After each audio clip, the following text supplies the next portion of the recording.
Hello everyone, देखिए अब question number 3.11 देखो इसमें क्या कहता है a storage battery of EMF 8.0 volt and internal resistance 0.5 ohm is being charged by a 120 volt DC supply using a series resistor of 15.5 ohm. Clear? What is the terminal voltage of the battery during the charging, ये आपसे पूछ रहा है। देखो जरा इसके solution में चलते हैं। देखो आपके पास क्या है, एक स्टोरेज बैटरी है 8 वोल्ट की, ठीक है। मान लो ये एक स्टोरेज बैटरी है 8 वोल्ट की। इसको मैंने बोल दिया कि यहाँ पर जो इसका ईएमएफ है वो कितना है, 8.0 वोल्ट है। और इसका जो इंटरनल रेजिस्टेंस है वो कितना है, स्मॉल आर अगर हम कहें तो 0.5 ओम का है। Clear? Is being charge by a 120 volt DC supply. अब इसको जो है हमने चार्ज किया इस बैटरी को, किससे, इस वाली बैटरी से जो मैं यहाँ पर बना रहा हूँ। इसको मान लो ये E2 है, कितना है 120 वोल्ट की जो है सप्लाई से इसको हम चार्ज कर रहे हैं यूजिंग अ सीरीज रजिस्टर। अब सीरीज रजिस्टर है, ठीक है। देखो सीरीज रजिस्टर है तो मैं यहाँ पर लगा दूँ चाहे उसको इस तरीके से, ठीक है। तो इसके साथ सीरीज रजिस्टर है 15.5 ओम का, चाहे मैं यहाँ पर लगा दूँ, एक ही बात है, ये है सीरीज ही, क्योंकि करंट ऐसे जाएगा तो यानी कि सेम करंट यहाँ पर इसमें भी फ्लो होगा। तो ये आर है हमारा, ये कितना है 15.5 ओम का है। इस तरीके से आप समझ सकते हो। नाउ भाई आपको कह रहा है what is the terminal voltage. Terminal voltage मतलब क्या है, टर्मिनल पोटेंशियल डिफरेंस, टीपीडी की बात कर रहा है ये, ठीक है। तो आपको देखो जरा यहाँ ये चार्जिंग का केस है। अगर एक नॉर्मल ऐसे होता क्वेश्चन कि ये है आर एक रेजिस्टेंस और यहाँ से ये एक सेल या एक बैटरी लग रही है और जिसका इंटरनल रेजिस्टेंस यहाँ पर ये स्मॉल आर है और यहाँ पर ये ईएमएफ ई है, ठीक है। तो हमें पता है, तो यहाँ पर जो टर्मिनल पोटेंशियल डिफरेंस होता है, यानी कि जब ये सर्किट क्या हो गया, क्लोज हो गया है, तब इसमें क्या होगा, V, इसके क्रॉस जो V मिलता है हमें वो क्या होगा, जितना ये E है ये तो है ही है, माइनस कौन सा पोटेंशियल, इसके क्रॉस जो इसका इंटरनल रेजिस्टेंस है, यहाँ भी तो कुछ ड्रॉप हो जाता है, ठीक है। तो यहाँ पर अगर मान लो इसमें करंट कितना फ्लो कर रहा है, I फ्लो कर रहा है, तो यहाँ पर कितना ड्रॉप हुआ, IR। तो इस E में से इसके क्रॉस जितना पोटेंशियल ड्रॉप हुआ वो माइनस होकर जो मिलेगा वो हमें क्या होता है, हमारे पास वो TPD होता है, यानी कि टर्मिनल वोल्टेज होती है, यानी कि जब सर्किट यूज़ में होता है। तो इसका सिंपल सा फंडा आपको बताया भी गया है पहले कि टीपीडी है क्या, कि जो इंटरनल रेजिस्टेंस है वहाँ पर कुछ ड्रॉप हो जाता है वोल्टेज का, उसके बाद जो वोल्टेज मिलती है वो होती है हमारी टर्मिनल पोटेंशियल डिफरेंस या टर्मिनल वोल्टेज। इसलिए जो सेल पे जो लिखा होता है ना एक्चुअल में वो उतना नहीं देता, उससे कम ही देता है, क्योंकि कुछ तो वो अपने अंदर ही ड्रॉप कर लेता है जो उसका इंटरनल रेजिस्टेंस है। ये तो हमने बाहर बनाया हुआ है लेकिन होता तो इसके अंदर ही है, ठीक है ना। इतनी बात ये सब आपको पता है, ठीक है। तो ये है केस कब का, जब ये सेल क्या है, यूज़ में है और ये करंट प्रोवाइड कर रहा है। लेकिन अब कहानी क्या है, इस सेल को हम चार्ज कर रहे हैं, मान लो ये वाला सेल है, ये इसका इंटरनल रेजिस्टेंस इतना है, इसको अब हम चार्ज कर रहे हैं। तो जब हम चार्ज कर रहे हैं तो करंट तो यहाँ से जाएगा, तो लेट कि यहाँ से ये करंट आई गया हमारा, ठीक है ना। ये चार्ज कर रहा है ना इसको, इस तरीके से करंट जा रहा है इसमें। क्लियर है इतनी बात या नहीं, बता दो, ठीक है। तो चार्जिंग हो रही है इसकी और इस तरीके से ये बैटरी लगी हुई है यहाँ पर। क्लियर? तो यहाँ पर जो पोटेंशियल बनेगा जब ये आपके पास जो है बैटरी जो है चार्ज हो जाती है, तब जो पोटेंशियल डिफरेंस यानी कि टर्मिनल वोल्टेज है वो कितनी बनती है, ये वाला E प्लस में इसके अक्रॉस जो वोल्टेज आ रही है वो, क्योंकि इसको भी तो मिल रही है यहाँ पर, क्योंकि ये सीरीज़ में लगा हुआ है और सीरीज़ में वोल्टेज जो ऐड होती है यहाँ पर भी और यहाँ पर भी। तो यहाँ पर कुछ वोल्टेज और कुछ वोल्टेज यहाँ की, तो यहाँ की तो हमें पता है कितनी है, ये E है, और यहाँ पर भी कुछ वोल्टेज मिलेगी इसको, ठीक है। तो वो कौन सी होगी, IR। पहले हम क्या करते थे, इसमें से ये चीज़ माइनस करते थे, अब क्या है, अब तो यहाँ से प्रोवाइड हो रही है, तो दिस प्लस में दिस। या फिर इसको ऐसे भी आप समझ सकते हो क्या, कि जैसे ये हमें फॉर्मूला पता है V equal to E minus IR होता है नॉर्मली। जब हम यहाँ पर इस पर हमने क्या कर दिया, ये मान लीजिए एक रेजिस्टेंस लगा दिया और यहाँ पर हमने एक बैटरी लगा दी इस तरीके से, तो यहाँ पर क्या हो रहा है, जब हमने दूसरी बैटरी लगा दी, अगर ये E1 है ये वाली E2 है, तो ये इसको चार्ज कर रही है मान लो इस वाली को।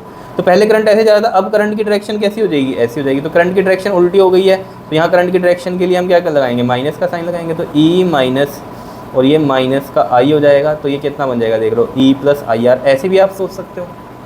तो बेसिकली बात क्या है, जब चार्जिंग का केस होता है तो V E प्लस IR हो जाता है। जो जब नॉर्मल केस है ऐसे वाला, जब ये चार्जिंग बैटरी नहीं लगी हुई है तो सिंपल E माइनस IR होता है, ठीक है।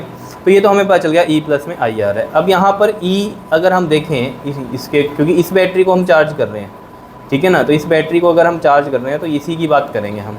तो ये E1 लेंगे, ये वाला, ये E1 ही क्या है हमारा, E लेंगे यहाँ पर हम, ये कितना है हमारा 8.0 वोल्ट है। क्लियर है, ठीक है। और ये वाला आई जो है हमें निकालना पड़ेगा, आर हमें पता ही है ये है, ठीक है। तो हम टर्मिनल वोल्टेज निकाल लेंगे, ठीक है। लेकिन इसके लिए हमें आई पता होना चाहिए, तो आई हम कैसे निकाल लेंगे? आई हमें पता है क्या होता है हमारा नेट जो यहाँ पर पोटेंशियल होगा या ईएमएफ होगा अपॉन में जो है रेजिस्टेंस, टोटल रेजिस्टेंस ये होगा, ठीक है। तो देखो जो नेट पोटेंशियल निकलेगा वो क्या निकलेगा, E1 और ये E2 है, ठीक है। अब ये सेल अगर या बैटरी अगर आप देखो ना, अगर इसको मैं यहाँ से तार ऐसे लंबी कर दूँ और ऐसे लगाऊँ तो ये कैसे बन जाएगी कहानी, देखो इस तरीके से बनेगी। E1 ये R है और ये वाला ऐसे मोड़ दिया हमने मान लो, तो ये वाला R ऐसे आ जाएगा। यहाँ से मान लो वायर बड़ी कर दी हम, तो ये घुमा के ऐसे ले आए, तो ये वाला इधर ये जो है आपका नेगेटिव पहले आएगा और इस तरीके से ये ऐसे बन जाएगा, ठीक है। तो यहाँ पर तो आपको पता ही है, इस केस में अगर बैटरीज ऐसे लगी होती हैं तो आप क्या करते हो, इसमें बड़े में से छोटी माइनस होती है, ठीक है। तो यहाँ पर E2 बड़ी है, तो जो नेट EMF आएगा यहाँ पर वो क्या आएगा, E2 माइनस में E1, एंड नेट जो EMF है उसमें E2 जब हम लिखेंगे तो 120 और E1 कितना होगा 8.0 मतलब 80 है। देखो ना पॉइंट हटाएंगे 10 लगेगा तो 80 बचा, ठीक है। तो ये कितना आ रहा है हमारे पास 112 वोल्ट, क्लियर। तो नेट पोटेंशियल हमें पता चल गया इसमें इस तरीके से निकलेगा, क्योंकि बैटरीज ऐसे कनेक्टेड है, ये हमें पता ही है, बी नेगेटिव ये भी नेगेटिव, तो ये माइनस होंगे। अगर यहाँ प्लस होता पहले, ठीक है, तो यहाँ प्लस होता और इधर नेगेटिव, तो फिर ये क्या हो जाती है, ऐड हो जाती है। तो ये आपको पता है, रूल बताया हुआ मैंने बैटरीज़ को कैसे करते हैं हम, ठीक है। तो ये बैटरीज़ जो हैं सीरीज़ में इस तरीके से लगी होती हैं। अगर ये उल्टी साइड लगी होती है, मतलब नेगेटिव नेगेटिव लगी हुई हैं तो माइनस होती हैं, और अगर इधर पॉजिटिव होता तो ये कैसे लगती, प्लस में आ जाता हमारा नेट EMF।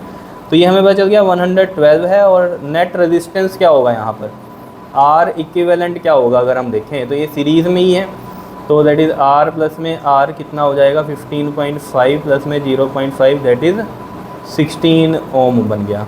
तो ये 16 आ गया, एंड 16 7 का 112 होता है, तो ये 7 एम्पियर का करंट आ गया।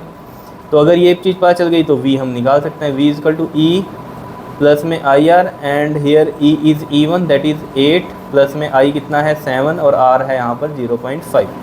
तो 8 प्लस में ये कितना आ जाएगा 3.5 आ जाएगा जब मल्टीप्लाई करोगे इसको, 7 5 का 35 ऐसे करते हैं ना, 0.5 है 7 7 5 का 35 और पॉइंट एक छोड़ के तो एक छोड़ के लग जाए इस तरीके से, ठीक है। तो कितना हो जाएगा, इसको ऐड करोगे तो आप ये 11.5 वोल्ट आ जाएगी आपके पास टर्मिनल वोल्टेज। आया समझ में कैसे निकाला है ये हमने, ठीक है। अब इसमें आगे आपको कहता है क्या, कहता है what is the purpose of having a series register in charging the circuit. अब ये जो सीरीज रजिस्टर लगाया है R, इसका कह रहा है क्या पर्पज़ है लगाने का। देखो इससे हुआ क्या है, ओवरऑल जो करंट की वैल्यू है वो हमें कम मिली, बिकॉज जब करंट आप निकालते हो तो देखो ये आया और टोटल रेजिस्टेंस में ये चीज़ आई।